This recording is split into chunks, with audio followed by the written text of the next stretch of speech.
পূর্ব মানুষের উন্মাদনা সারা 21শে জুলাইকে সামনে রেখে ধর্মতলার সেই ঐতিহাসিক শহীদ সভাতে মানুষজন যাওয়ার জন্য কালিয়াগঞ্জ থেকে আমাদের বিধানসভা কালিয়াগঞ্জ থেকে যা মানুষের ঢল দেখতে পাচ্ছি তাতে সমস্ত রেকর্ড বিগত দিনের হয়তো ভেঙে যাবে।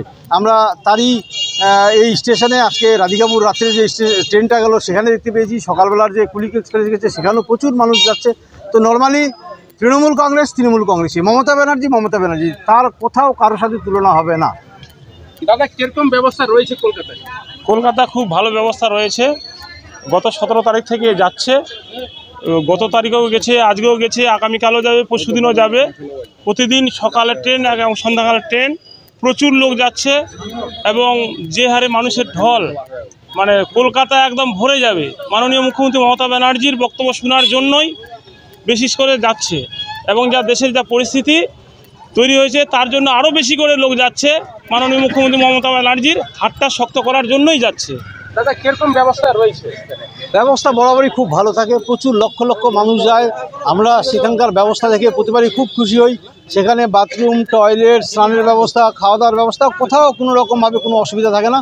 খুব ভালো পরিষেবা দেওয়ার জন্য সমস্ত কালিয়াগঞ্জের কলকাতার নেতৃত্ব একদম ফুললি রেডি থাকে। ওরা কোথায় থাকবে উত্তরবঙ্গের মানুষরা? আমাদের উত্তরবঙ্গের মানুষ আপনার যে করুণাময়ী বাস স্ট্যান্ড আছে তার পাশে যে যুবভারতী ক্রীড়াঙ্গন আছে সেখানে একটা বিরাট থাকার ব্যবস্থা আছে, সেখানেই মানুষজন থাকবে আমাদের উত্তরবঙ্গের মানুষ। উত্তর দিনাজপুর জেলার কালিয়াগঞ্জের রেল স্টেশনে 21শে জুলাইকে কেন্দ্র করে ধর্মতলা চলো। এই 21শে জুলাই শহীদ স্মরণের তৃণমূল কংগ্রেসের নেতা থেকে শুরু করে ভোটার থেকে শুরু করে প্রচুর প্রচুর প্রচুর সংখ্যক মানুষ এবারের 21শে জুলাইয়ের ধর্মতলা চলো এবং এবারে কিন্তু প্রচুর মহিলাদেরকেও কিন্তু দেখা যাচ্ছে ধর্মতলায় দিদির বক্তব্য শোনার জন্য। কি বলবেন দিদি এবারের? বলুন।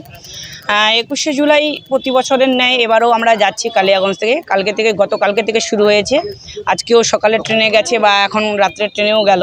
প্রচুর মানুষ যাচ্ছে, আপনারা দেখলেন স্টেশনে প্রচুর ভিড়, গোটা ট্রেনটা ভিড়। যতগুলো জেনারেল বগি আছে বা স্লিপার বগি আছে পুরোই ভর্তি, মহিলারা থেকে শুরু করে ছেলে মানুষ সবাই যাচ্ছে। তো এবারের 21শে জুলাইয়ের একটা বিশেষ বিশেষত্ব যে 26শে বিধানসভা নির্বাচন আছে আর তার আগে এটাই আমাদের শেষ 21শে জুলাই।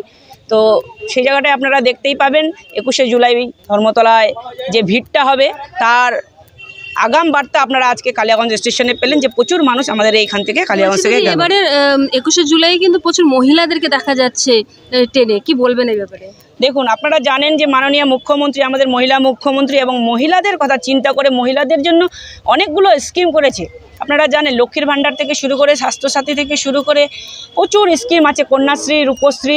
তো সেই জায়গাটা থেকে আজকে মহিলারা ভেবেছেন যে তাদের 21শে জুলাই যাওয়াটা উচিত, কারণ মাননীয় মুখ্যমন্ত্রী তাদের পাশে আছেন, তাদেরও উচিত মমতা ব্যানার্জির সাথে এবং মুখ্যমন্ত্রীর সাথে থাকার। তাই তারা সেই বার্তাটাই আজকে আপনাদেরকে দিচ্ছেন যে তারা মমতা ব্যানার্জির সাথে আছে, দিদির সাথে আছে।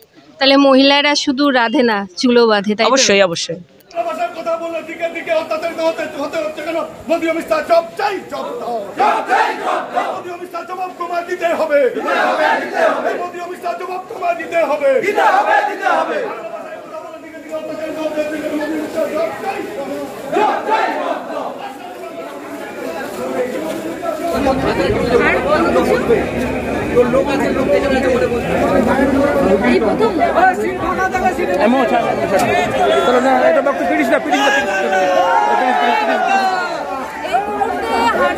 সরাসরি লাইভে আমরা রয়েছে উত্তর দিনাজপুর জেলার রেল স্টেশনে 21শে জুলাইকে কেন্দ্র করে এবং 21শে জুলাইয়ের সমর্থনে প্রচুর মানুষ কালিয়াগঞ্জ থেকে যাচ্ছে দিদির বক্তব্য শোনার জন্য, দিদির উন্নয়নের কথা শোনার জন্য। এক্সট্রা ভাবে আর কিছুদিনের মধ্যেই, আর কয়েক মাস বাদেই কিন্তু বিধানসভা ভোটকে কেন্দ্র করেই কিন্তু বিশেষ করেই এই 21শে জুলাইয়ের যে একটা মানে ভিড়, সেই ভিড়টা কিন্তু চোখে পড়ার মতন। আর এবারে 21শে জুলাই কিন্তু এক্সট্রা ভাবে কিন্তু বেশি করে দেখা যাচ্ছে যে মহিলাদের ভিড়, মহিলারাও কিন্তু এবারে পিছিয়ে নেই, মহিলারাও কিন্তু 21শে জুলাই অংশগ্রহণ করতে যাচ্ছে।